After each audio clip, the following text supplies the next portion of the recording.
niyo na po, Tito Greg. Huwag niyo na pong saktan ang nanay ko. Umiiyak na sambit ni Venice habang nasa sahig at yakap-yakap ang kanyang inang nanghihina na.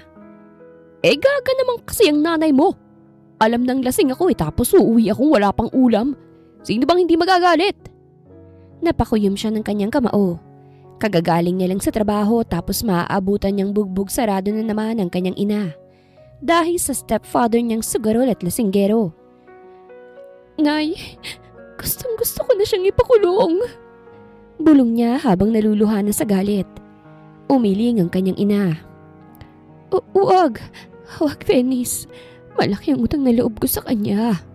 Kahit ganyan siya siyang nariyan nung walang-wala na ako. Nung wala akong mapuntahan nung ipinagbubuntis kita. Napakagat siya sa ibabang labi. Grabe naman ang utang na loob yan, Nay. Parang buhay niyo naman yung kapalit. At isa pa, hindi naman siya naging ama sa akin. Tugon niya. Oh, ano yung pinagbubulungan yung dalawa dyan, ha? Malakas na sigaw ni Tito Greg. Wala po. Ang sabi ko may dala na po akong lutong ulam. Naroon po dun sa kusina kumain na ho kayo. Mabilis na tugon ni Venice sa tinulungan niyang makatayo ang kanyang ina. Ayan! Ganyan ang gusto ko. Kakain na lang ako kapag uwi ko. Natatawang sambit ng kanyang Tito Greg at tumayo na ito at nagtungo sa kusina. Nang makatayo sila'y pinaupo niya sa upuan ng kanyang ina at kinuhanan ng tubig. Nang matapos itong uminom, ay umupo siya sa tabi nito. Bukas na idadalhin ko kayo sa center para magamot yung mga sugat niyo at maresetahan ng gamot. Sambit niya. Anak, umalis ka na lang. Hayaan mo na ako rito. Ayokong madamay ka sa tuwing lasing ang Tito Greg mo. Dalaga ka na. Kaya mo nang mabuhay nang wala ako. Naluluhang sambit ng kanyang ina. Magsasalita na sana siya nang biglang tumalsik ang pintuan nilang kahoy at nagsipasukan ng mga nakaitim at armadong mga lalaki. Nasaan si Gregorio? Malamig na tanong ng isang lalaking malaki ang pangangatawan. Napaatras silang mag-ina dahil sa gulat. Sino po kayo? Kinakabahang tanong ni Venice. Ano ba yan? Bakit ang ingay? Hindi na naituloy ng kanyang father ang sasabihin nang makita ang mga kalalakihan. Kaagad tong lumuhod na parang tuta at sobrang amo. Kayo po pala yan, Boston. Ano hong sa atin at napapunta kayo rito? Natatarantang tanong nito. Naglabas ng mahabang baril ang lalaki kaya't napaatras sila Venice at itinutok ng lalaki ang baril kay Greg. Huwag kang patay mali siya, Greg. Alam kong alam mo kung bakit kami naririto. Hindi ba't ngayong araw mo kami dapat bayaran ng $250,000 mong utang? Nanlaki ang mga mata ni Venice. $250,000? Saan kukuha ng ganung pera ang isang sagurol na halos hindi na makapag-uwi ng tama? Susubukan ko pa sanang makiusap, Boston. Nanginginig na sambit ni Greg habang dahan-dahang lumalapit ang mga tuhod nito sa sahig na para bang malalaglag ng kaluluwa. Ano? Makikiusap? Malamig at mabagal ang tono ni Boston. Tila ba pinaglalaruan lang ang takot na lalaki. Greg, 4 na buwan ka nang hindi nagbabayad. At ngayong due date mo na naman, wala ka pa ring pambayad? Nag-angat si Greg ng tingin. Pawis na pawis. Magbibigay po ako, basta't bigyan niyo lang po ulit ako ng... Hindi ka nabibigyan pa ng isa pang pagkakataon, naiintindihan mo? Putol ng isa pang lalaking kasama ni Boston. Pag ayaw mong ibigay ang pera ngayon, may kapalit. Dahan-dahang lumingon si Boston sa direksyon ni Venice. Nabuhayan ng dugo ang mukha ni Greg dahil alam niya na kung anong tinutukoy nito. Mabilis na humarang ang ina ni Venice. Huwag! Huwag si Venice! Huwag ang anak ko! Sigaw ng ina niya na pilit kumakawala. Nanlamig ang buong katawan ni Venice. Ramdam niyang nangihinang paghablot ng kanyang ina sa kanyang kamay. Anak! Tumakbo ka na! Mahina ngunit desperadong bulong nito. Pero nanigas siya sa kanyang kinatatayuan. Hindi niya kayang iwan ng kanyang ina. Lumakad si Boston papalapit sa kanya habang sinisiyasat siya mula ulo hanggang paa na para bang kinikilati siya. "So, ikaw si Venice," sabi nito sa malamig na tinig. "Dalaga, maganda, malinis tingnan. Naaayon talaga sa description mo, Greg." Tito Greg, anong ibig niyang sabihin?"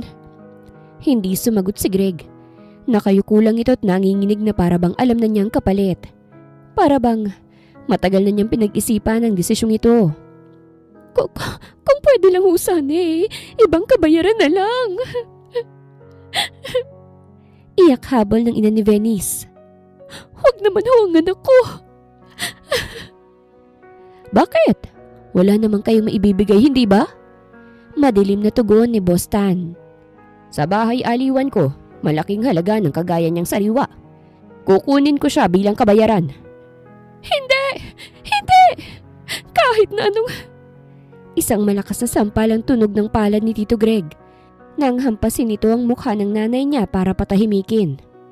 "Huwag ka nang umepal, Mirna. Mas malaking kikitain ni Venice doon. Maiaahon niya na tayo sa hirap." Sigaw ni Tito Greg. Parang sinaksak si Venice sa dibdib. Totoo ba yun? Tumingin siya sa kanyang kinikilalang ama. Sa unang pagkakataon, hindi galit ang nakita niya sa mukha nito. Kung hindi hiya. Hiya na may halong takot. "Anak ko!" Hikbi ng kanyang ina. "Tumakbo ka na!" Ngunit bago pa siya makakilos, ay lumapit ang isang lalaki kay Venice at marahas na hinawakan ang braso niya. Hindi! Hindi! Bitawan niyo ako!" Pilit niyang pagpupumiglas, pero mas lalong humigpit ang pagkakahawak sa kanya. "Boss, sasama ba to ng maayos? O gusto niyong buhatin na lang namin?" Tanong ng lalaki. Ngumiti si Boston. "Kung ako sa'yo, Venice, sasama na ako. Mas lalong masasaktan ng nanay mo kapag nagmatigas ka pa." Nag-angat ng tingin si Venice. Nanginginig, natataranta, at halos mawala ng ulirat sa takot. At sa sulok ng bahay nila, nakita niyang ina niya. Nakayuko, hawak ang dibdib, umiiyak na halos walang magawa. At ang stepfather niyang si Greg, nakatayo, nakayuko, at hindi man lang siya matingnan. Parang pinagsakluban ng langit at lupa si Venice. At sa huling sandali bago siya hilahin palabas, napasigaw siya. "Nay, hintayin niyo ako. Kukunin ko kayo." Hindi na nakapalag si Venice ang marahas siyang hilahin palabas ng kanilang bahay. Kahit anong pagpupumiglas niya, mas malaki at mas malakas sa mga lalaking umaalalay sa kanya na parang kriminal. Umiiyak siya. Halos maubos ang boses habang lumilingon sa natitira niyang pamilya. "Nay! Nay!" Sigaw niya. Nanginginig ang katawan. Sinusubukang abutin ng ina kahit pa napakalayo na. "Venice! Anak ko! Anak!" Halos gumapang ang ina niya palabas ng pintuan. Pero agad nung sinarahan ng isa sa mga tauhan ni Boston. Nag-echo sa tenga ni Venice ang pagsara ng pinto na parang sinelyohan ng kapalaran niya. "Tama na yung iyak," malamig na sabi ng lalaking humahawak sa kanya. "Hindi ka namin sasaktan hanggat marunong kang sumunod." "Bitawan niyo ako! Hindi ako kasama sa utang, Tito Greg. Wala akong kasalanan!" Sigaw niya, desperado. Pero walang kahit na sinong sumagot. Dinala siya paakyat sa isang tinted na van. Marahas siyang itinulak papasok at agad na isinara ang pinto. Umupo sa magkabilang gilid ang dalawang lalaki. Hawak ang barel habang binabantayan siya. Habang umaandar ang sasakyan, nakaramdam siya ng matinding takot. Saan niyo ako dadalhin?" Garalgal niyang tanong bagaman alam niya ng sagot. Nagkatinginan ng dalawang lalaki bago ngumisi ang isa. "Sa paraisong pinapangarap ng maraming lalaki," sagot nito. "Sa bahay aliwan ni Boston." Para siyang nabingi. Bahay aliwan? Ibig sabihin, ibebenta siya. Gagawin siyang pag-aari. Isang laruan para sa mga lalaking handang magbayad. Hindi ko yan magagawa. Huwag niyo kong dalhin doon. Halos pabulong pero puno ng takot ang boses niya. Ayaw mo man o hindi, wala kang magagawa. Ikaw na ngayon ang kabayaran sa utang ng tatay-tatayan mo. Nanginig ang tuhod niya habang nakatingin sa labas ng bintana. Hindi ako pwedeng maging katulad ng mga babaeng nandun. Hindi na niya napigilan ang mga luhang dumaloy sa pisngi. Nanginginig ang mga kamay niya habang yakap-yakap ang sarili. Parang pinipilit pigilan ang takot na bumabalot sa kanya. Pagdating nila sa compound, natulala siya.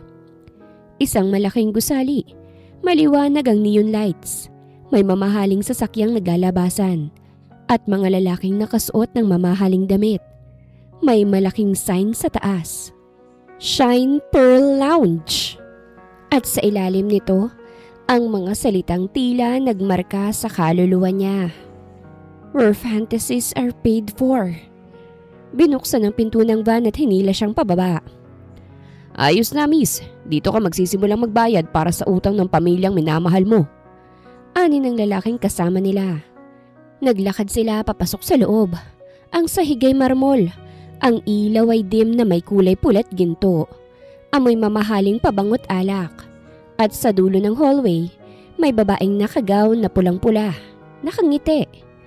Hindi ngiting mabait, kung hindi ngiting sanay na sa mga kagaya niyang bagong dating. Siya ba yung pinambayad ni Greg? Tanong ng babae at sinulya pa ng mapanuring tingin ng buong katawan ni Venice. Tumango ang isa sa mga lalaking nagdala sa kanya. Oo, sariwat berhen pa raw yan eh. Quality chicks. Napakapit si Venice sa braso ng lalaking humahawak sa kanya. Kahit alam niyang hindi siya pakikinggan, ay nagsalita pa rin siya. Huwag, pakiusap. Huwag niyo kong ibenta. Pakikiusap niya. Ngumiti ang babae. Sweetheart, anya ng papalapit. Marahang hinawakan ang baba ni Venice at iniangat to. Sa lugar na ito, walang nakatatanggi kay Boss Tan. Lumunok si Venice at nanginginig ang labi niya. Naisip na niyang wala na siyang pagpipilian pa. Kung lalaban siya, baka patayin siya pati na ang nanay niya. Nang makapasok sila sa isang silid sa likod ng lounge, agad na isinara ni Madam Berna ang pinto. Malamlam ang ilaw, malamig ang hangin, at amoy mamahaling pabango ang buong kwarto. Sa sulok, nakahanay ang iba't ibang uri ng maninipis na kasuotan. Puro telang halos wala nang natatakpan. Tumayo ka sa gitna. Malamig na utos si Madam Berna. Hindi gumalaw si Venice.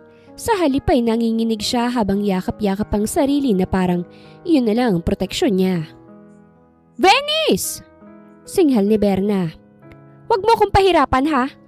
Lahat ng babae rito dumaraan sa proseso. Huwag kang magkunwaring espesyal. Dahan-dahan siyang lumapit kay Venice. Sa kamarahas na hinawakan ng balikat nito. Ayoko. Pabulong na pagmamakaawa ni Venice. Halos hindi na marinig sa sobrang takot. Wala kang karapatang tumanggi. At sa isang iglap, sinimulang alisin ni Madam Berna ang damit niya. Nagpumiglas si Venice, nanginginig, pilit tinatakpan ng sarili. Pero masyadong malakas sa mga kamay ni Berna. Halatang sanay na ito. Mabilis at walang pakundangan. Hindi mo kailangang umiyak, masasanay ka rin. Malamig at walang emosyong sambit ni Berna. Parang wala lang sa kanyang dignidad na unti-unting nawawala kay Venice. Nang tuluyang nawala ang suot niya, napahawak si Venice sa kanyang dibdib at tiyan. Pilit sinasara ang lahat ng kaya niyang takpan. Init ng hiya at lamig ng pangambang sabay na bumalot sa katawan niya. Nakikiusap po ako. Nanginginig na tinig ni Venice. Halos hindi na makahinga. Huwag naman po. Ngunit ibinato lamang ni Berna sa kama ang napakanipis na nighties. Isuot mo yan! Ngayon na! Bilisan mo! Walang nagawa si Venice. Habang isinusuot niya ang nighties, tumutulo ang luha sa pisngi niya. Ang tela ay sobrang nipis. Halos parang wala. At pakiramdam niya ay lantad siya sa buong mundo. Nang makita ni Bernang nakabihi siya, Naglakad tong palapit. Hinawakan ang baba ni Venice. Pinaharap sa salamin at ngumiti. Maganda. Bagay na bagay sa'yo. Hindi ito papuri, kundi parang pagtingin ng seller sa bagong produkto. Bagay na bagay ka sa VIP room. Doon pumupunta yung mga big time na bisita. Pag nagustuhan ka nila, tiyak, malaki ang halaga mo. Hindi niya alam kung gusto niyang sumuka o maiyak. Hindi ko kaya to. Wika niya sa nanginginig na boses. Ngunit bago pa siya muling makapagsalita, ay hinawakan na siya ng mahigpit ni Berna sa puso. Tama ng drama. Oras na para mapakinabangan ka. At hinila siyang palabas ng silid. Habang unti-unting hinihila ni Madam Berna si Venice papasok sa VIP room, pakiramdam niya ay para siyang inilalakad paakyat sa bitayan. Ramdam niya ang bawat tingin, bawat bulong, bawat ngising nakatutok sa kanya. Ang bawat hakbang ay parang kumakalas ang lakas niya sa mga tuhod. Dito ka na muna. Malamig na instruksyon ni Madam Berna habang tinutulak siyang papasok sa isang sulok, malapit sa stage, kung saan nakatayong iba pang bagong babae. Ang lahat ay mukhang takot, pero tila mas matagal nang sanay sa impyerno. Nanatili si Venice na yakap-yakap ang sarili. Pilit na hindi umiyak, pero nanginginig ang buong katawan niya. Kapag tinawag ka, lalapit ka sa mesa, ngumiti ka lang, at sumunod ka sa ipagagawa nila. Naintindihan mo? Sambit ni Berna. Hindi sumagot si Venice. Venice! Ano? Nakikinig ka ba? Mahina pero inis na tanong ni Madam Berna. Kung ayaw mong madamay ang nanay mo, intindihin mo itong mga sinasabi ko. Kumirot ang dibdib niya. Unti-unti siyang tumango kahit nangingilid ang luha. Sa gitna ng musika at ingay, nagsimula ang show. Sumasayaw ang mga babae sa stage. Umiikot sa pole. Kumikindat sa mga bisita. Ang spotlight ay dumadaan sa kanya. At sa tuwing dumadaan to sa kanyang mukha, nanginginig siya. Ayaw niya ng kahit na anong ilaw. Ayaw niyang makita. Maya-maya may lumapit na lalaking waiter at may iniabot na card kay Berna. Si Boston daw, interesado sa bago. Sabi nito. Tumango si Berna at mabilis na sinapo ang braso ni Venice. Gandaan mo yung performance mo ha? Sumunod ka sa akin. Sambit ni Berna sa kanya. No, hindi ko po kaya. Halos hindi marinig ang boses ni Venice dahil sa lakas ng musika. Wala ka ng pagpipilian. Putol ni Berna. Hinila ni Madam Berna si Venice papunta sa gitna ng VIP room. Diretso sa mesa kung saan nakaupo si Boston. Tumataas ang kaba niya sa bawat hakbang at pakiramdam niya para siyang ibinebenta sa palengke. Mula sa sulok ng mata niya, nakita niyang iba't ibang sofa sa paligid. Doon nakaupo ang mga lalaking may kanya-kanyang babae sa kandungan. May humahalik sa leeg ng babae nila. May humahawak sa bewang. May bumubulong na tila nagmamando. At ang mga babae, iba-ibang edad. Iba-ibang itsura, pero iisang ekspresyon. Pagod, walang magawa, at nawalan na ng pag-asa. Parang sinampal si Venice ng realidad na pwedeng iyon ang kahihinatnan niya, kung hindi siya makakatakas. Paglapit nila sa mesa, tumigil si Madam Berna sa harap ni Boston. Hinila niyang bahagya si Venice pasulong na parang ipinapakitang isang bagay na binebenta. Boston! Ani Berna, nakayuko. Ito na po ang anak-anak ni Gregorio na dala nyo kanina. Sariwa pa talaga at malinis pa. Hindi siya makatingin ng diretsyo. Nalaglagan tingin niya sa sahig. Ayaw niyang makitang mapanuring tingin ng lalaking kumitil sa kalayaan niya. Ngunit may malakas na hit-hit ng sigarilyo ang narinig niya bago ito nagsalita. Ang ganda pala talaga niya. Lalo ngayon at naayusan na. Mababa ang boses ni Boston. Halos parang bulong, ngunit malinaw na malinaw sa pandinig niya. Bagay na bagay sa VIP at mukhang mas mataas pang halaga kaysa sa inakala ni Greg. May mga tumawa sa paligid at may pumito pa. Ano boss? Sabi ng isang lalaki sa kabilang sofa habang nakapulupot ang babae sa braso niya. Pwede na ba naming makita ng malapitan yan? Naramdaman ni Venice ang pag-angat ng balikat niya. Parang gusto niyang tumakbo, magtago, at mawala kahit isang segundo lang. Naramdaman niya ring humigpit ang hawak ni Berna sa likod ng braso niya. "Kung ano hong gusto niyo?" Sagot ni Berna, nakangiti pero may malamig na tono. Tumango si Boston saka lumingon sa mga kasama niyang nakapaligid. "Kayo na ang unang tumingin," sambit nito at walang pakialam sa nararamdaman ni Venice. "Baka may gustong sumubok magpa-reserve bago ko siya kunin para sa sarili kong koleksyon." Marahang itinulak ni Berna si Venice papalapit sa grupo ng mga lalaki. Pinipilit niyang panatilihing nakasara ang nightie sa dibdib niya, kahit sobrang nipis nito. "Tumingala ka," bulong ni Berna. Mahinang boses ngunit may tono ng pagbabanta. Hindi siya gumalaw. "Tumingala ka," ulit nito ng mas madiin. Dahan-dahan niyang iniangat ang mukha niya. At doon, nag-umpisa ang impyerno. Isa-isang tumingin ang mga lalaki sa kanya. Diretsyo, walang hiya, walang awa. Parang sinusuri siya kung magkano ang iaalok nila, kung sulit ba siya, kung gaano sila masisiyahan. Maganda," ani ng isa. "Mabait tingnan," sabi ng isa pa, nakangiti ng masama. "Sana marunong sumunod," dagdag ng isa at tinitigan siya mula ulo hanggang paa. Hindi na niya napigilan ng panginginig. Ilang beses siyang lumunok. Gusto niyang sumigaw. Gusto niyang tumakbo pero napako ang mga paa niya sa sahig. At nang lumapit ang isa sa kanila, tila susuriin pa siya ng mas malapitan. Tumayo si Boston. Mabagal, mariin.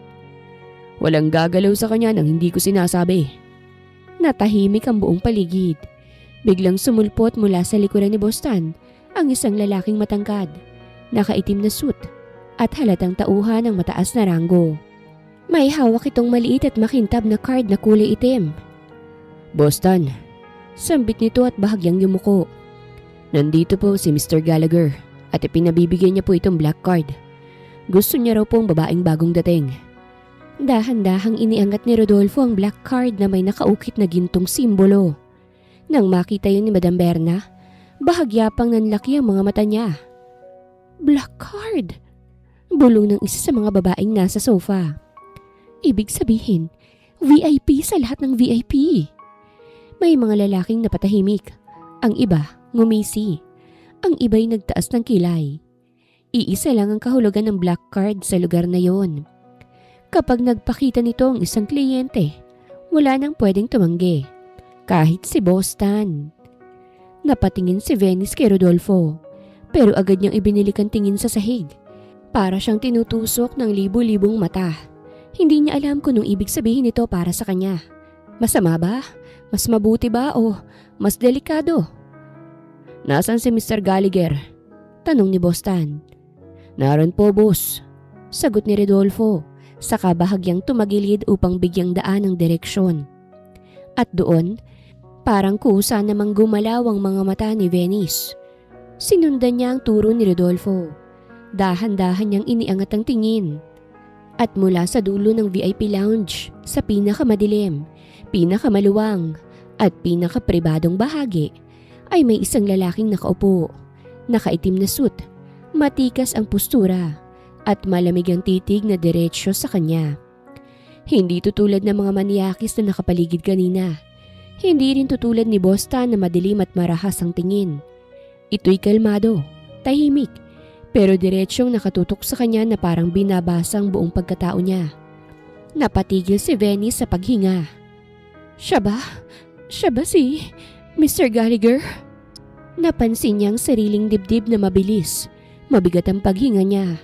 Hindi niya alam kung dahil sa takot o dahil sa kakaibang pakiramdam ng pagkalito. Si Mr. Gallagher ay bahagyang tumagilid. Marahang itinaas ang baso at parang nagbigay ng maliit na tango kay Boston. Parang senyas, parang pag-aangkin. "Boston," ulit ni Rodolfo. Mas mababa ang boses. Gusto raw po niya ang babae. Wala na raw pong ibang pag-uusapan. Natahimik ang buong mesa. Nagkatinginan ng mga lalaki at humigpit ang hawak ni Venice sa laylayan ng nighties niya. Bigla naman ay natawa si Boston. Hindi lang basta tawa, kung hindi yung malalim at mayabang na halakhak na parang nanalo siya sa pinakamalaking pustahan ng taon. Ha! Narinig niyo yun? Sigaw niya sa mga kasama, sabay turo kay Venice. Ito ang unang beses na may nagustuhan si Mr. Gallagher. Unang beses! Nagbulungan agad ang mga lalaki sa paligid. Sabi ko na, boss. Ani ng isa. May ibubuga talagang bagong dating. Worth it. Sagot naman ng isa. Tumingin kay Venice na parabang tropeyo na nanalo sa auksyon. Tumawa ulit si Boston. Siyempre, iginagalang ko si Mr. Gallagher. Isa siyang bilyonaryo, hindi siya basta-basta. Hinawakan niya ang balikat ni Venice. At kung siya mismong may gusto? Inilapit niya ang bibig sa tenga ni Venice. Pwede, bilyon ang kita ko sa babaeng ito. Tumawa siya ng malakas. Saka itinulak si Venice palapit kay Rodolfo. Rodolfo, dalhin mo na yan kay Mr. Gallagher. Huwag mo nang patagalin pa. Agad kumilos sa mga tauhan. Nagbigay daan ang mga babae. At napatingin ang lahat kay Venice. Habang hinahatid siya ni Rodolfo ay nanginginig si Venice. Hindi niya alam kung mas mabuti ba ito kesa sa manatili sa kamay ni Boston. Pero habang papalapit sila sa mesa kung saan nakaupo si Mr. Gallagher, mas malinaw niyang nararamdaman ang kakaibang bigat sa pakiramdam niya. At nang tuluyang huminto si Rodolfo sa harap ng lalaki, marahantong yumuko. Sir, ito na pong babaeng tinutukoy niyo. Hindi agad nagsalita si Mr. Gallagher. Nakatitig lamang siya kay Venice at naramdaman niya na hindi tulad ng iba, hindi hayok ang tingin ni Gallagher. Kaya't lakas loob siyang lumuhod sa harapan nito at nagmakaawa. Mr. Gallagher, please po huwag niyo po akong saktan. Wala akong kinalaman dito, ayoko nga sa lugar na ito eh. Naluluhan niyang sambit at umaasang maaawa sa kanyang lalaki. Napakunot ang lalaki. If you don't want here, bakit ka naririto? Tanong nito. Ipinambayad utang lang po ako ng stepfather ko. Napasinghap si Mr. Gallagher at tila nabigla sa sagot ni Venice. Hindi niya agad inalinsunod ang pagluhod nito. Sa halip, marahan niyang ibinaba ang hawak niyang baso at tumitig ng diretsyo sa mga mata niya. Hindi libog, hindi tuwa, kung hindi pagtataka. Ipinambayad ka? Ulit niya. Mababa ang boses na may halong hindi makapaniwalang tono. Tumango si Venice. Nanginginig ang balikat. Opo. Please, wag niyo po akong galawin. Kahit anong gagawin ko, wag lang yun. Ayoko ho rito eh. Gusto ko pong makauwi sa amin. Tahimik na tumingin si Mr. Gallagher kay Rodolfo na nasa gilid bago bumalik ang matalim at mapanuring tingin kay Venice. Stand up. Malamig ngunit hindi galit ang boses niya. Nag-atubili si Venice. Po. I said stand up. Ulit nito. Ngayon ay mas malumanay. Dahan-dahan siyang tumayo. Nanginginig ang mga tuhod. Umusod si Mr. Gallagher palapit sa sofa. Nakasandal ang siko sa tuhod at pinagmasdan siya mula ulo hanggang paa. Hindi para busuhan kung hindi para alamin kung nagsasabi nga ba ito ng totoo. Kung ipinambayad ka, mahinang sambit niya. Ibig sabihin, may-ari na sayo at nasa delikado ka ng sitwasyon. Namilog ang mga luha ni Venice. Please po, tulungan niyo ko. Sandaling natahimik si Mr. Gallagher bago bahagyang tumaas ang kilay niya. And what makes you think I'll help someone na just bought? Napatigil si Venice at nanlamig ang katawan. Habang nakatayo siya sa harapan ng lalaking hawak ang kapalaran niya. Ramdam niya ang susunod na sasabihin ni Mr. Gallagher. Ang magtatakda kung magiging impyerno ba ang gabi niya o may maliit na pag-asang magbabago ng lahat. Napahinto naman si Austin Gallagher. Sa dami ng babaeng napupunta sa lugar na yon, kung sang loob man o hindi ay hindi niya naintindihan kung bakit itong payat, nanginginig, at namumulang dalaga ang biglang bumigat sa konsensya niya. Stand properly. Mahinang utos niya. Sinunod naman ni Venice kahit nanginginig ang tuhod. Tumingala siya kay Austin Takot na baka mag-iba ang isip nito. Pero ang ginawa ni Austin ay maglabas ng cellphone. Prepare the car. Malamig ngunit diretsyo nitong utos sa kabilang linya. We're leaving. Yes sir. Sagot ng driver. Nagulat si Venice. Saan niyo po ako dadalhin? Hindi sumagot si Austin kaagad. Sa halip ay tumayo siya mula sa sofa. Mas matangkad pa ito kesa sa inaasahan ng dalaga. Umamba siyang lalapit ngunit tumigil isang hakbang mula rito. Ayaw niyang takutin palalo ang dalaga na halatang nanginginig. Hindi ka nababagay rito. Mahina niyang sabi. At hindi ako interesado sa kung anumang pinagagagawa nila rito. Napatulo ang luha ni Venice. Halos mapaupo sa pag-angat ng bigat na nararamdaman. Naglakad si Austin papalapit sa pintuan ng VIP room. Saka tumingin kay Rodolfo. Tell Boston I'm taking her. Malamig ngunit may otoridad ang tono. Charge everything to my account. And remind him that this girl is mine alone. Opo, Mr. Gallagher. Sagot ni Rodolfo na bahagyang nakayuko. Lumapit si Austin pabalik kay Venice. Tinanguan siya at iniabot ang kamay. Let's go. Tumingin si Venice sa kamay na yon. Malinis, malamig, ngunit hindi mapanganib. Marahan niya itong hinawakan. Parang natatakot na baka bigla itong bawiin. Pagkalabas nila sa VIP room, nagkatinginan ng mga babae at gwardya. Lahat ay nagulat kung bakit may dalagang inilalabas si Mr. Gallagher nang hindi dumaan sa normal na deal. Pagdating nila sa hallway, tumama ang lamig ng aircon sa balat ni Venice. Hawak pa rin ni Austin ang kamay niya. Pagdating sa labas, nakaparada na ang itim na SUV. Binuksan ng driver ang pinto. Mr. Gallagher, sir. Inalalayan ni Austin si Venice. Get in. Umupo siya habang nanginginig. Pagsunod niya, pumasok na rin si Austin sa kabilang side. Pagsara ng pinto, napuno ng katahimikan na tensyon ng loob ng sasakyan. Habang nakasandal si Venice, napayakap siya sa sarili. Ramdam ang takot, pagod, at hindi makapaniwala. What will happen to me now? Mahina niyang tanong na halos pabulong. Tumingin si Austin sa bintana bago marahang sumagot. Tonight, you're going somewhere safe. Paglingon niya kay Venice, mas banayad ang mata nito ngayon.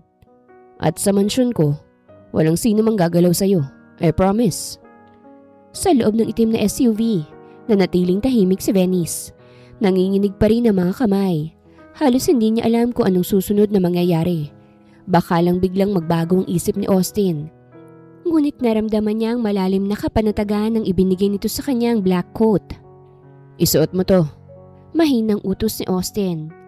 Hindi niya alam kung paano ngunit agad niyang isinuot to. Malaki, mainit, at tila bumabalot hindi lamang sa katawan niya kung hindi sa buong pagkatao niya. Sa unang pagkakataon mula nang maipit siya sa VIP room, naramdaman niya ang isang uri ng proteksyon. Better? Tanong ni Austin, mahinang ngumiti. Napakunot lamang ang noon ni Venice at napayakap sa sarili. Opo, salamat po. Halatang nanginginig ngunit ramdam ang init ng coat na parang pangakong hindi siya pababayaan. Tumahak ang sasakyan papunta sa mansyon ni Austin. Magandang araw mga viewers! Ang kwentong ito ay hatid ng Love Series TV. Salamat sa pakikinig! Pagdating nila sa mansyon, sinalubong sila ng katahimikan. At sa loob ng lobby, marahang humakbang si Austin patungo sa master's bedroom. Dito ka na muna, sabi niya habang binubuksan ng pinto. Pumasok si Venice at napatingin sa paligid. Malaki, maaliwalas at puno ng katahimikan. Hindi niya alam kung paanong ipaliliwanag ang nararamdaman niya. Ngunit isang bagay ang malinaw. Sa loob ng silid na ito, ligtas siya, hindi tulad sa bahay aliwan. Pinaupo siya ni Austin sa gilid ng kama. Tahimik ang lalaki, pero ramdam ni Venice ang kakaibang presensya niya. Malakas, protektado at may otoridad. Humiga ka na muna riyan at magpahinga. Mahina ngunit matatag ang boses niya. Napatigil si Venice sa paggalaw. Nanginginig ngunit dahan-dahan siyang humiga. Ramdam niya ang init ng kama. Ang lambot ng mga unan. At sa unang pagkakataon mula nang maipit sa gabing yun, nakaramdam siya ng kapanatagan.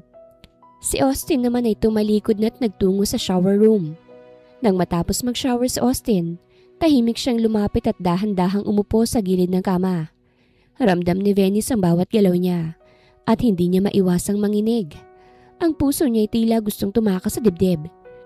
Takot pa rin siya kahit na malinaw niyang walang masamang intensyon si Austin. What are you doing? Mahina niyang tanong, halos pabulong, habang pinipilit manatiling kalmado. Hindi agad sumagot si Austin. Tumayo muna siya sa tabi. Tiningnan si Venice mula ulo hanggang paa. Parang sinusuri ang bawat galaw at reaksyon niya. Wala akong gagawin sa'yo, mahinang sabi niya. Gusto ko lang siguraduhin na okay ka lang. Nanlaki ang mga mata ni Venice at bahagyang huminga ng malalim. Pinipilit kontrolin ang takot na unti-unti niyang nararamdaman. Ramdam niya ang init ng presensya ni Austin. Hindi nakakatakot, hindi mapanganib, ngunit sapat upang malaman niya na may otoridad at kontrol sa paligid. Okay na ako. Napabulong siya. Halos hindi marinig ang sariling boses. Ngunit kahit ganun, hindi niya maiwasang magpigil ng panginginig. Dahan-dahan, umupo si Austin malapit sa kanya. Nanatili silang tahimik sa ilang sandali. Ramdam ni Venice ang palpitations ng puso niya, pero may konting kapanatagan na hindi niya naranasan mula nang mapasok siya sa VIP room. Gusto mo ba ng tubig? Tanong ni Austin. Opo. Sagot niya, bahagyang nanginginig. Hindi niya alam kung paanong ipaliliwanag ang halo-halong takot at ginhawang nararamdaman niya. Nang ibigay niya ang baso, dahan-dahang tinanggap ni Venice. Nang makainom siya'y narinig niya ang pagbuntong hininga ni Austin. The reason I brought you here is because I need you to sleep with me. Bigla ay sambit ni Austin. Natigilan si Venice. Parang biglang huminto ang paghinga niya nang marinig ang sinabi ni Austin. Anong ibig niya pong sabihin? Halos utal niyang tanong. Hawak pa rin ang baso ng tubig habang nanginginig ang mga daliri. Umayos ng upo si Austin habang nakasandal sa headboard. Seryoso ang anyo at sa unang beses, may bakas ng pagod sa mga mata nito. Hindi ng pagod sa katawan, kung hindi ng pagod sa buhay. I need you beside me. Ulit niya, mababa ang tono. Pero hindi sa paraang iniisip mo. Hindi kita gagalawin. Hindi kita sasaktan. Napakagat labi si Venice. Kinakabahan pa rin pero unti-unti na rin humihina ang takot. Naguguluhan po ko. Ano po bang ibig niyong sabihin? Mahina niyang tanong.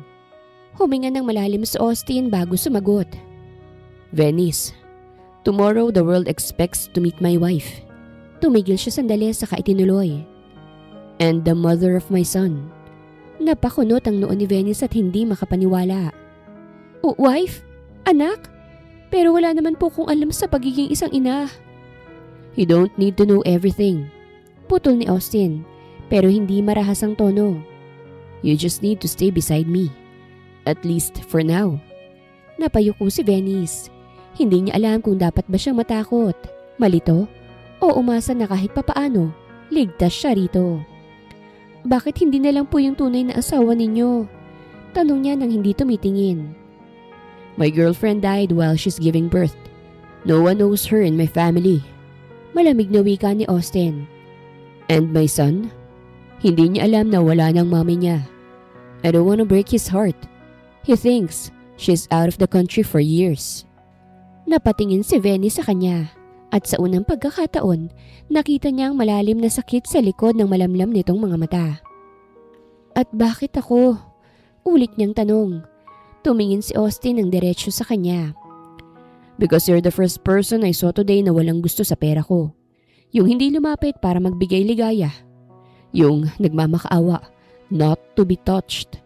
If you stay with me tomorrow, dagdag niya, I can protect you from Tan, from everyone who wants to use you. Biglang bumilis ang tibok ng puso ni Venice. Pero, papaano kung hindi ko kaya? Mahina niyang tanong. Umusod si Austin ng bahagya, hindi malapit, pero sapat para maramdaman niya ang presensya nito. I'll teach you everything you need to know and you'll be safe. Tinitigan niya ito. If you say yes. Lumunok si Venice. Para bang may pumipisil sa puso niya. Hindi takot, kung hindi pag-asang hindi niya inaasahan. Gusto ko lang makatakas. Pagbulong niya.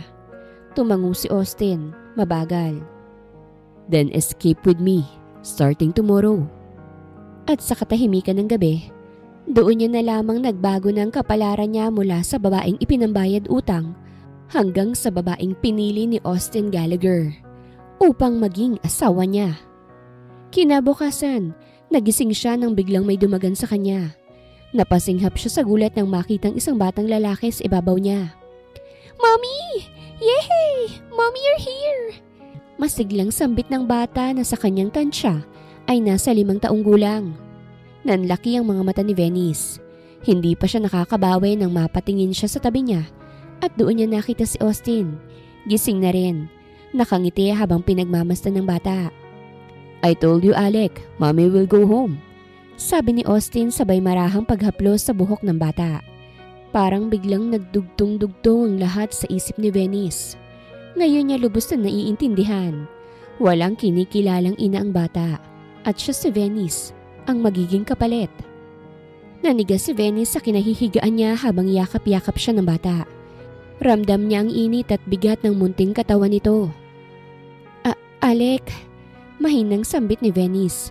Hindi alam kung papaanong kikilos. Dahan-dahan niyang inilapag ang kamay sa likod ng bata. Parang natatakot na baka magkamali siya ng galaw. Mas lalong ngumiti ang bata. Mommy, umuwi ka na talaga. Sabi ni Daddy, babalik ka. He's right. Masiglang sambit ng batang si Alec. Napatingin siya kay Austin at alam niyang bakas ang pagkalito sa mga mata niya. Tumikhim si Austin at umayos ng upo. Sorry if this is so sudden. Mahinahon niyang sabi. Pero mas mabuti na ring masanay na kayo sa isa't isa. Dahan-dahang bumangon si Venice.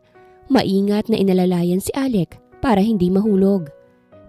Good morning, baby. I missed you so much. Mahina niyang sabi sa bata. Pilit na ngumiti. Good morning, Mommy. Masiglang tugon ni Alec. Saka muling yumakap sa kanya. Miss na rin po kita. Napapikit si Venice sandali. Hindi niya inaasahan ng ganitong pakiramdam. Naghalo ang kaba, awa, at isang init na matagal niya nang hindi nararamdaman. Let's have breakfast? Tanong ni Austin. Tumayo na't inayos ang suot. Naghihintay na ang yaya at may mga taong naghihintay sa baba. Kailangan mo ng gampanan ng papel mo. Napalunok si Venice. Ngayon na po agad? Tumango si Austin. Yes, but don't worry. I'll be there. Lahat ng sasabihin mo, susundan ko. Humawak si Alex sa kamay niya. Mommy, sabay tayong bumaba ah. Tumango si Venice kahit nanginginig pa rin sa loob. Sige anak. Habang naglalakad sila palabas ng kwarto, ay hawak ni Alec ang kamay niya at si Austin sa tabi nila. Doon niya tuluyang naramdaman ang bigat ng bagong papel na gagampanan niya. Hindi na lang siyang babaeng iniligtas mula sa bahay aliwan. Isa na siyang asawa sa mata ng mundong ginagalawan ni Austin at ina sa paningin ng isang bata. At sa bawat hakbang pababa ng hagdan ng mansyon, isang tanong ang paulit-ulit na bumubulong sa isipan niya. Kaya ko bang panindigan ng papel na to nang hindi tuluyang nawawala ang sarili ko? Ay naku, bahala na si Batman. Sabay alis sa isip niya ng tanong na yon. Pagdating nila sa dining hall, agad tumahimik ang usapan ng mga taong naroroon. Mga kasambahay, isang yaya, at 2 matandang lalaking nakasuot ng pormal. Sabay-sabay silang napatingin kay Venice. At doon niya muling naramdaman ng kaba. Good morning, sir. Sabay-sabay nabati ng mga tao kay Austin. Good morning. Tugon nito. Saka marahang inilapit ang kamay sa likod ni Venice. This is my wife. Pakilala ni Austin sa kanya. Parang may kumurot sa dibdib ni Venice sa salitang wife. This is Mrs. Gallagher. Dagdag ni Austin. Malinaw at walang pag-aalinlangan. Napayuko sandali si Venice sa kapilit na ngumiti. Good morning po. Natahimik ang paligid sa loob ng ilang segundo. Pagkatapos, may isang babaeng may edad, mukhang matagal nang naninilbihan sa pamilya ang lumapit. "Welcome home, ma'am."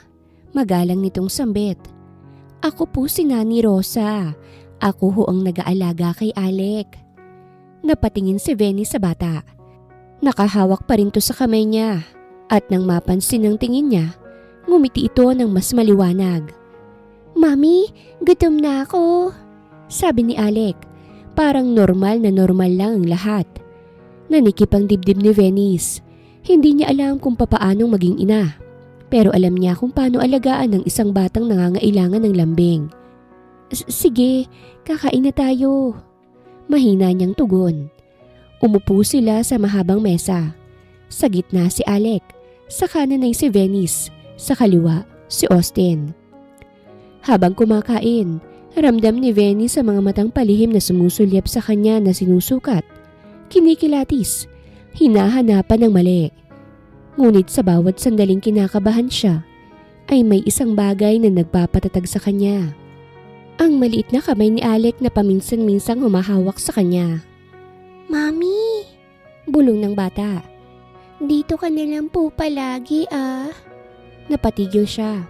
Saglit siyang tumingin kay Austin na bahagyang tumango na parang sinasabing, "Ikaw ang sasagot." "Oo, anak."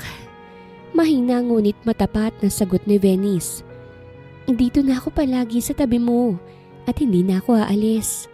Napangiti si Alec ng sobrang lawak. "Yehey! Hindi na ako iiwan ni Mommy. She'll take care of me." At sa sandaling yun, may kakaibang init na dumaloy sa dibdib ni Venice. Isang damdaming matagal niya nang nakalimutan. Ang pakiramdam na may nangangailangan sa kanya. Hindi bilang kabayaran, hindi bilang gamit kung hindi bilang tao. Pagkatapos ng almusal, tumayo si Austin. "Clear my schedule today," sabi niya sa isa sa mga lalaki. "I'll be staying at home."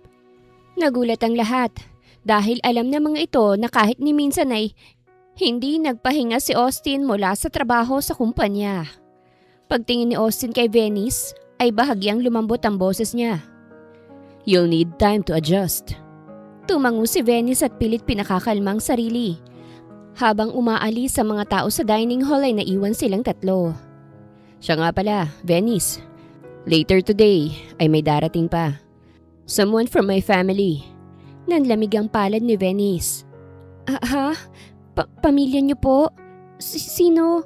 Para naman mapaghandaan ko." Huminga ng malalim si Austin bago tumingin sa kanya.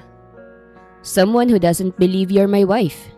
At doon bumalik ang kaba sa dibdib ni Venice.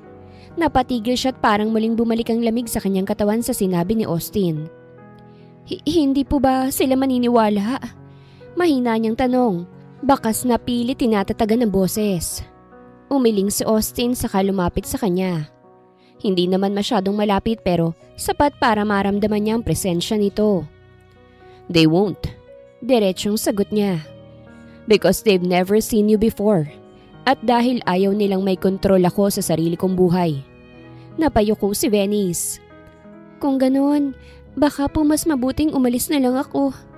Hindi ka pwedeng umalis." Mabilis na putol ni Austin. Ngayon ay mas mariin ang tono. "Kung aalis ka ngayon, mas mapapahamak ako. Hindi lang ako, pati si Alec." Napatingin siya sa bata na masayang naglalaro sa carpet. Walang kaalam-alam sa bigat ng mundo ng matatanda. "Anong kailangan kong gawin?" tanong ni Venice. Bahagyang lumambot ang tingin ni Austin. "Maging ikaw. Pero may ilang detalye kang dapat na malaman." Umupo sila sa sofa habang si Alec ay inabot ng yaya para dalhin sa hardin. Sa harap nila, tahimik ang asawa ko. Hindi pala biro, hindi palaban.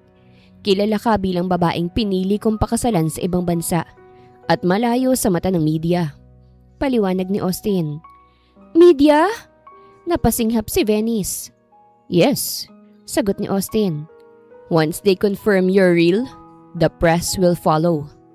Nanlumo siya sandali, ngunit naalala niya ang VIP room, ang mga mata, ang takot, at ang katotohanan kung wala si Austin, baka wala na siya rito ngayon. Susubukan ko po," Mahina niyang sabi. Tumango si Austin. Good. At isa pa. Tumigil siya. Tila nag-aatubili. Hindi ka nila pwedeng takutin. Dagdag niya. Kapag may sinabi silang masakit, huwag kang sasagot. Titingin ka lang sa akin. Naiintindihan mo ba? Bumilis ang tibok ng puso ni Venice. Oo, pero ano naman ang gagawin mo kapag tiningnan kita? Ako ang sasagot para sa'yo. Seryoso nitong sambit na siyang ikinatahimik ni Venice. Dahil ramdam niya ang proteksyon ni Austin kahit hindi pa man yun nangyayari. Ilang oras pang lumipas at nakatayo na si Venice sa harap ng salamin sa guest lounge. Nakasuot na siya ng simple at elegante ngunit mamahaling damit. Pinagmasdan niya ang sarili. Parang hindi na siyang babaeng hinila palabas ng bahay nila kagabi. Ilang sandali pa'y nakita niya mula sa labas ang sunod-sunod na pagdating ng mga mamahaling kotse. Napahigpit ang hawak niya sa dress na suot. Dumating si Austin at huminto sa tabi niya. Ready? Huminga siya ng malalim. Ready na ako. Sa tingin ko. Bahagyang tumango si Austin. Don't worry, I won't leave you. Bumukas ang pintuan ng mansyon. At sa pagpasok ng mga bisita, ay nakita niyang may mga matang mapanuri, malamig at mapanghusga ang mga ito. Kasunod nito ang katahimikan ng buong living hall nang pumasok ang mga bisita. May mga lalaking naka-tailored suit at mga babaeng elegante ang postura. Ngunit malamig ang mga mata. Isa pa lang ang malinaw kay Venice. Sanay silang manghusga at durugin ng mahihina. Ah, Austin! Sambit ng isang matandang lalaki na may tungkod. Eto na palang tinatago mong asawa! Ramdam ni Venice ang biglaang paninikip ng dibdib. Gaya ng bili ni Austin, hindi siya nagsalita. Sa halip ay dahan-dahan niyang iniangat ang tingin at tumingin kay Austin. Kaagad na kumilos ang lalaki. Inilapit ni Austin ang kamay niya sa bewang ni Venice. Yes, this is my wife, Venice Gallagher. Napakunot ang noo ng babae sa gilid. She looks young. Sigurado ka bang?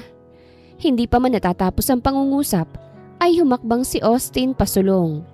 Inilagay si Venice bahagya sa likod niya upang takpan ang katawan ng kalahati nito. Choose your next words carefully, mariin niyang sabi. Hindi yun pasigaw ngunit mas nakakatakot ang katahimikan sa boses niya. Because you're talking about my wife. Napatigil ang babae. Walang sumagot. May isa pang lalaking tumawa ng bahagya. Relax, Austin. Curious lang naman kami. Bigla kang nagkaasawa. May anak pa. Alec is my son. Putol ni Austin. At ang ina niya ay ang babaeng nasa likod ko. Muling tumingin si Venice sa kanya. Doon niya nakita na hindi galit, kung hindi determinasyon. Para bang handa niyang banggain ng buong mundo, basta't manatili siyang ligtas. Lumapit ang matandang lalaki. Kung ganon, patunayan mo. Bakit ngayon mo lang siya ipinakilala? Hindi ko marap si Austin. Dahil ayokong madamay siya sa maruruming laro ninyo. Tumahimik ang paligid.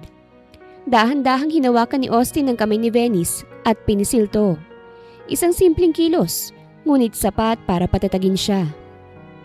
Venice, mahinahon niyang sambit saka siya humarap. You're doing great. Hindi niya namalayang tumulo ang luha sa gilid ng mata niya. Hindi dahil sa takot kung hindi dahil sa kauna-unahang pagkakataon. May isang taong tumayo sa harap niya. Hindi para angkinin siya, kung hindi para ipagtanggol siya. At doon, sa gitna ng mga taong handang husgahan siya, unti-unting napagtanto ni Venice na hindi aksidente ang pagligtas ni Austin Gallagher sa kanya. At hindi bastang kontratang papel na ginagampanan niya ngayon. It's like destiny.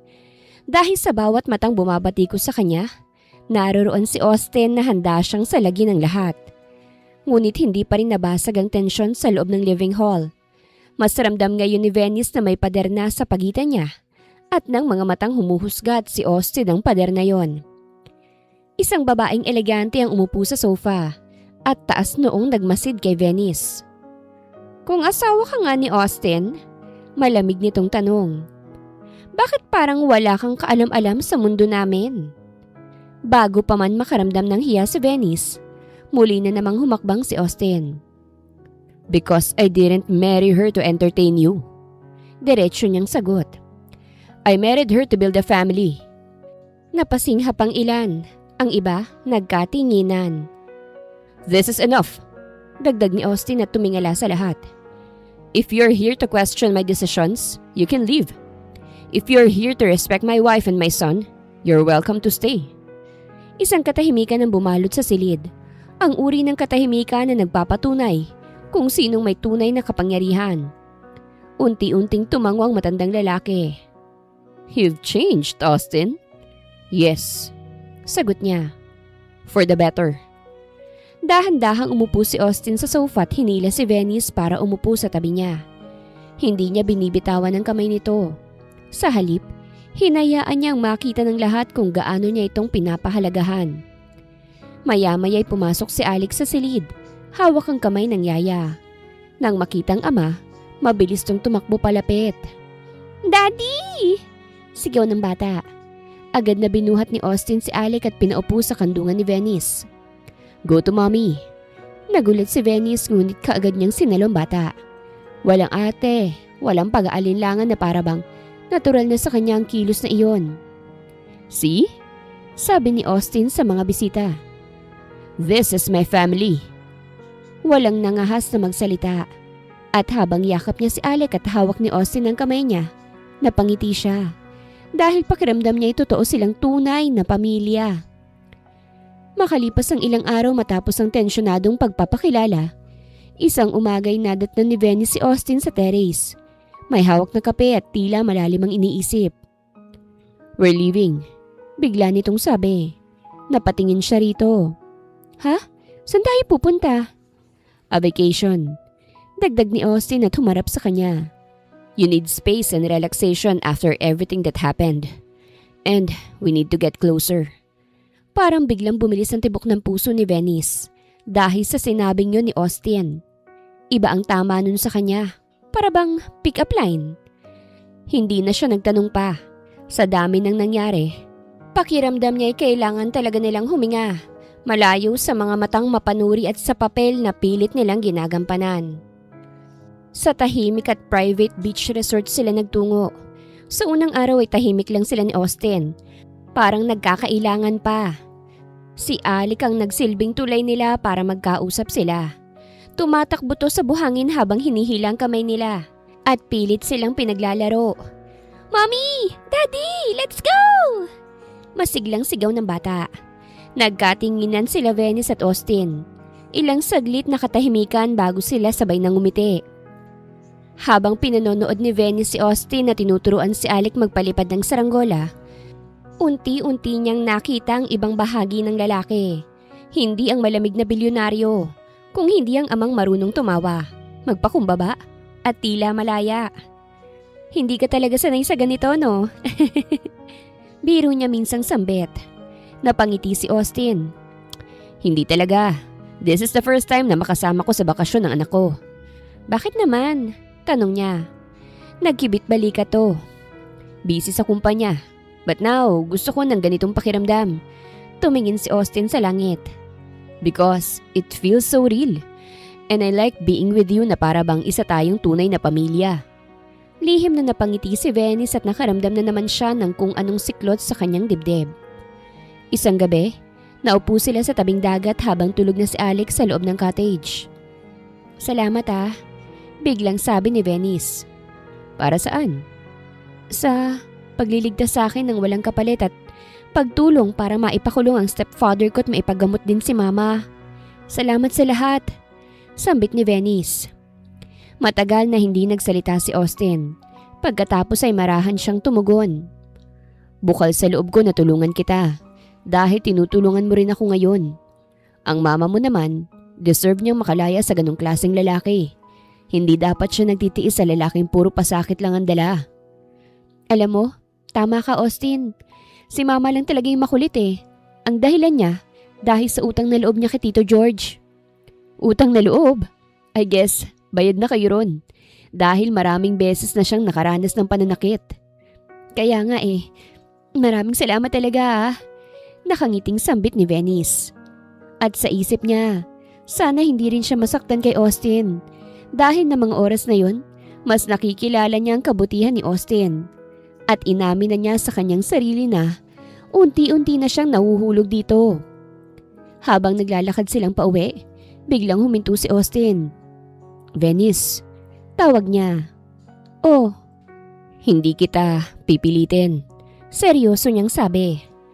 "Kung dumating ang araw na gusto mong umalis, tutulungan pa rin kita."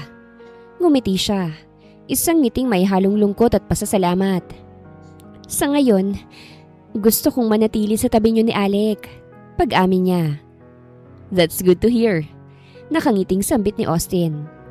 Sa mga sumunod na araw ng bakasyon, unti-unting nabura ang ilang pader sa pagitan nila Venice at Austin. Hindi na sila palaging tahimik.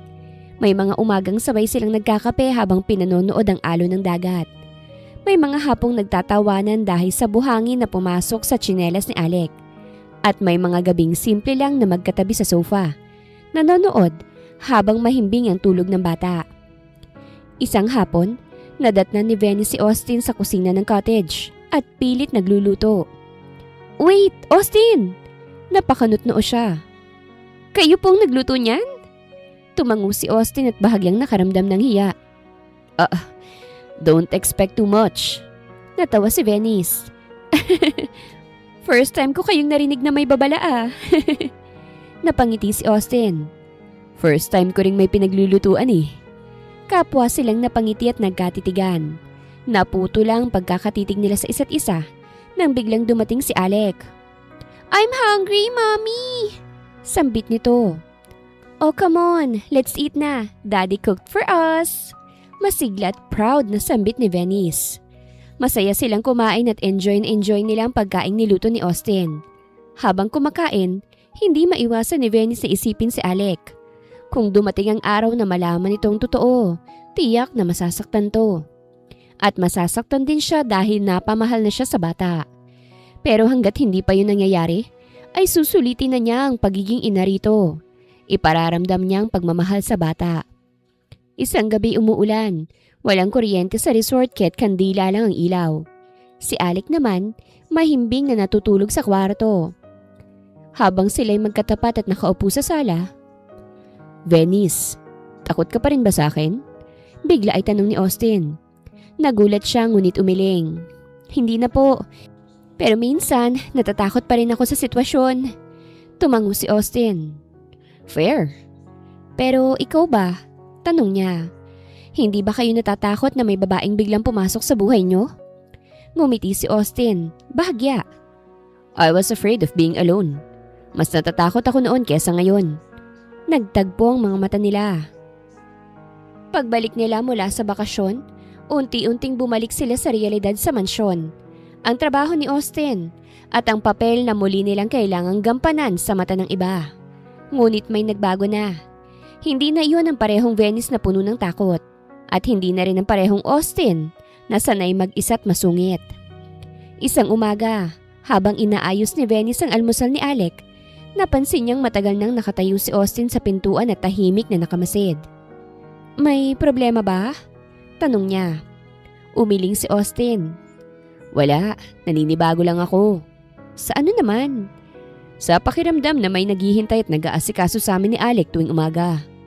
Napangiti si Venice at bahagyang yumuko para itago ang pamumula ng pisngi. "Daddy!" Sigaw ni Alec. "Hatid mo kami ni Mommy sa school ah." Saglit na nagkatinginan sila Venice at Austin. "Of course!" Sagot ni Austin. "I love doing that." Lihim na napangiti na naman si Venice dahil gusto niya rin yun na hinahatid sila ni Austin at susunduin kapag tapos na ang klase ni Alec. Tapos ay lalabas sila. Pupunta sa park at maglalaro. Sa kotse, tahimik si Venice habang pinagmamasdan ng mag-ama. Hindi niya maiwasang isipin kung gaano kadaling masanay sa ganitong buhay. Isang bagay na maaaring mawala anumang oras. Pagkababa ni Alec, biglang nagsalita si Austin. "Venice." Tawag nito sa seryosong tono kaya't mabilis na kinabahan si Venice. Bakit?" "I talked to my lawyer." Diretsyong sabi niya. "The arrangement between us. I want to make it safer for you." Napakunot ang noon ni Venice. "Safer?" "Yes. Tumango siya. May kontrata pa rin pero malinaw na malinaw doon na wala kang obligasyon sa akin bilang lalaki. May financial security ka, may legal protection, at kalayaan kung gugustuhin mo nang umalis. Natahimik si Venice. Hindi iyon ang inaasahan niyang sasabihin ni Austin. At isa pa, anong pumasok sa isip nito't nasabi nito ang bagay na yon? She doesn't want to leave anymore. Bakit? Mahina niyang tanong. Dahan-dahang huminga si Austin. Because I want you to stay out of fear or gratitude.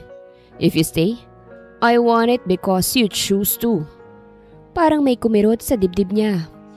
Austin, hindi mo kailangang sumagot ngayon. Dugtong nito. Gusto ko lang malaman mong may choice ka. Tipid tong ngumiti bago bumaba ng sasakyan at pinagbuksan siya ng pinto.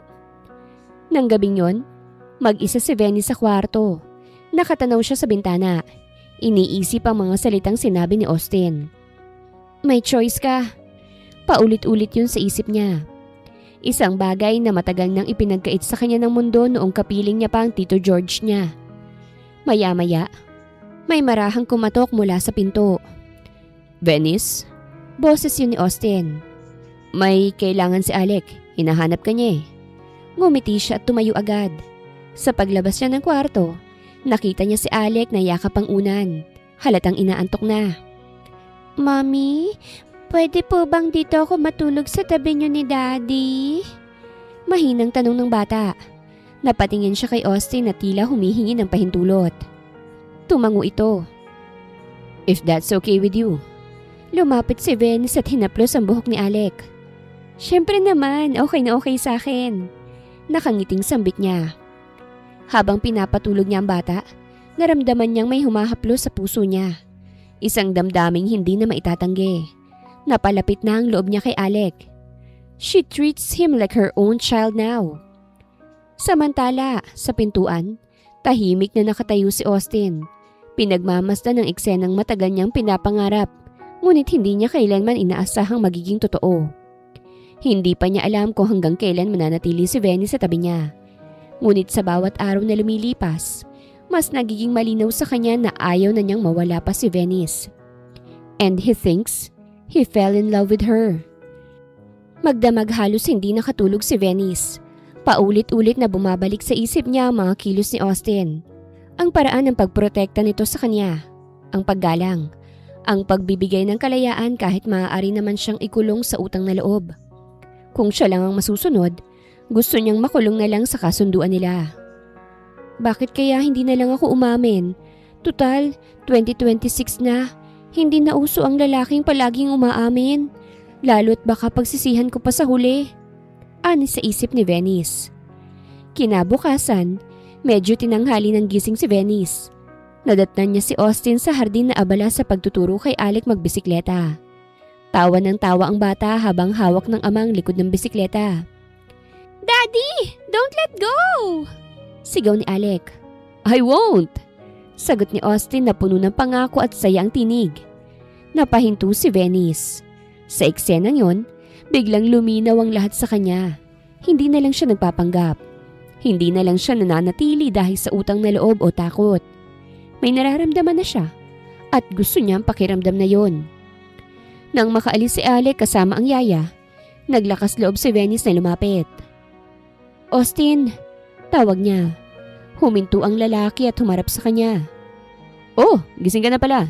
Good morning. May problema ba? Tanong nito. Huminga siya ng malalim at pilit pinatatatag ang sarili. May sasabihin ako, pero kasi natatakot ako. Kaagad na nagbago ang ekspresyon ni Austin. Then, take your time. Mas lalo siyang kinabahan, pero doon din niya nakita kung gaano ito kaingat sa kanya. Alam kong nagsimula tayo sa kasinungalingan. Mahina niyang simula. At alam ko ring binibigyan mo ako ng kalayaan, kaya kung mali ang sasabihin ko, sabihin mo lang. Hindi pa rin nagsasalita si Austin, kaya't nagpatuloy na si Venice. Pero habang tumatagal, hindi ko na alam kung kailan ako titigil sa pagpapanggap. Nanginginig na sabi ni Venice. Hindi ko na alam kung kailan ako nagsimulang masaktan kapag naiisip kong araw na mawawala ako rito. Tumaas ang tingin niya. Austin, may nararamdaman na ako sa'yo. Tila biglang tumahimik ang paligid. Maging ang hangin ay tila tumigil. Hindi agad lumapit si Austin. Sa halip, marahan siyang humakbang palayo. Isang hakbang na ikinagulat ni Venice at muntik nang makasakit sa puso niya. Ngunit huminto ito. Venice, seryoso niyang wika. Nakatalikod pa rin. That's why I needed to give you a choice. Humarap tong muli sa kanya nang mas malinaw ang emosyon sa mga mata. Because I feel it too. Nanlaki ang mga mata ni Venice. Pero ayokong mahalin mo naman ako dahil iniligtas lang kita. Dugtong ni Austin. Ayokong piliin mo ko dahil sa kasunduan. Lumapit siya ng dahan-dahan. Parang may takot pa rin baka umatras si Venice.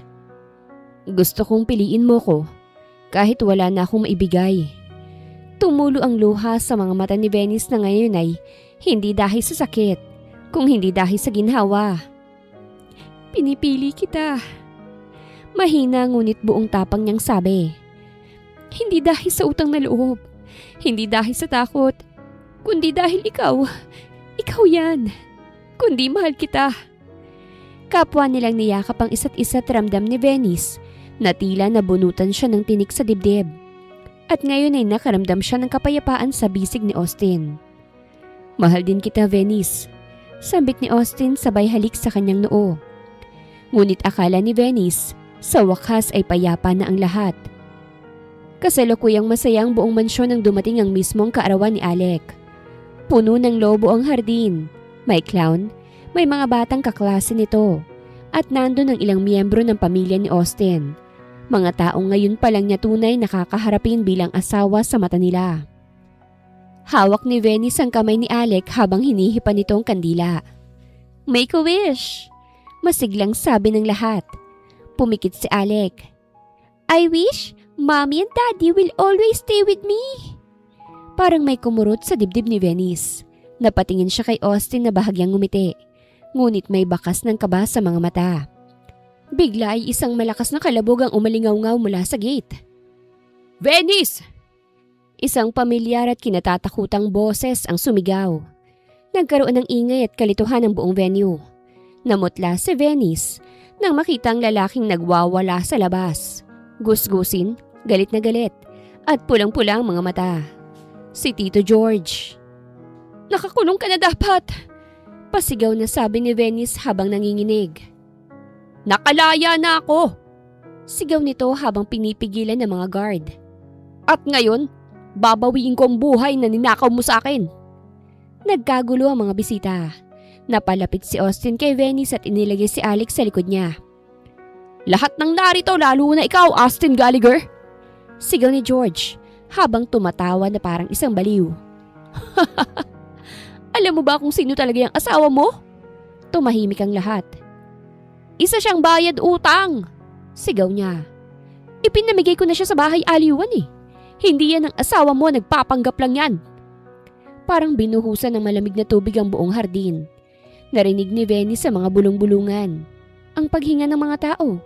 Ang biglang pagtahimik ng pamilya ni Austin. Anong sinasabi mo? Malamig na tanong ng tiyahin ni Austin. Austin? Totoo ba ito?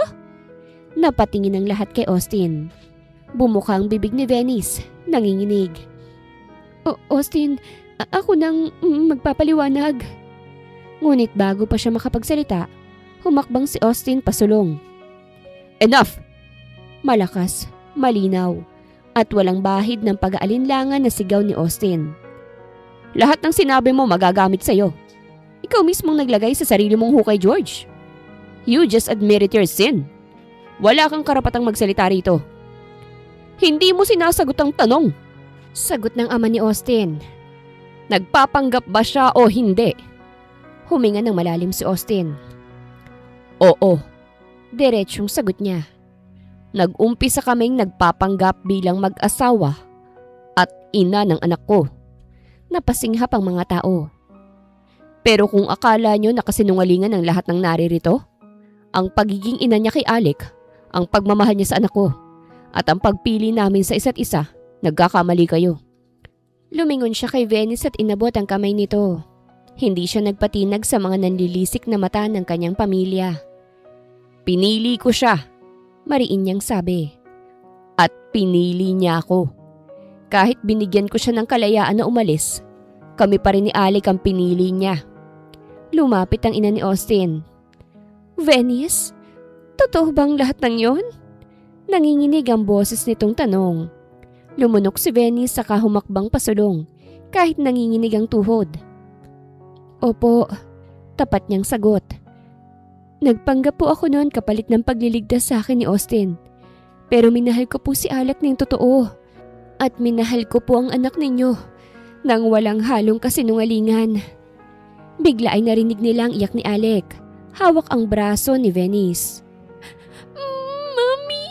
You're my mommy. Please don't go. Don't leave me.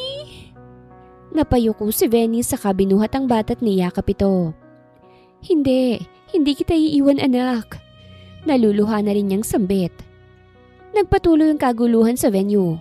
May umiiyak, may nagbubulungan, at may mga matang puno ng galit at pagkadismaya. Ngunit sa gitna ng lahat ng iyon, mahigpit pa ring hawak ni Austin ang kamay ni Venice. Parang sinasabi niyang hindi ka nag-iisa. Guards! Malamig na utos ni Austin at hindi inaalis ang tingin kay Tito George. Ilabas niyo siya at ipakulong. At siguraduhin hindi na siya makakalapit pa sa pamilya ko. Hindi pa tayo tapos! Sigaw ni George habang kinakaladkad palabas. Babagsak ka rin, Venice! Hindi ka kailanman magiging parte ng mundo ng mga mayayaman. Nang tuluyan ng magsarang gate, isang mabigat na katahimikan ang naiwan. Austin! Mahigpit na sambit ng ama niya. Dinala mong isang babaeng may ganyang nakaraan sa pamilya natin. Pinahiya mo kami! Galit nitong sambit. Humakbang si Austin palapit sa ama. Hindi siya ang kahihiyan. Ang kahihiyan ay ang husgahan ng isang biktima at pakinggan ng isang abusado. Biktima man o hindi? Singit ng tiyahin niya. Nagpanggap pa rin siya. Niloko niyo kami! Hindi na napigilan ni Venice. Dahan-dahan siyang bumitaw sa kamay ni Austin at humakbang pasulong. Opo. Nanginginig ngunit matapang niyang sabi. Nagpanggap po ako upang pagtanaw ng utang na loob kay Austin. Kung noong gabi na yun ay hindi niya ako tinulungan, baka patay na po ako ngayon. Napasinghap ang ilan. Wala po akong balak manloko. Dugtong niya. Wala rin ho akong ambisyon sa pera o pangalan ninyo. Kung gusto niyo po aalis ako ngayon din eh. No! Sabay na sigaw yon ni Austin at Alec. Mahigpit na niyakap ni Alec si Venice. Mommy, please don't leave. It's my birthday. Parang may pumunit sa puso ni Venice. Hinarap ni Austin ang anak at binuhat mula kay Venice. Alec, listen to me. Mahinahon niyang sabi. No matter what happens, Venice is important to me and to you. Hindi ko hahayaan na mawala siya sa atin. Lumingon siya sa pamilya niya.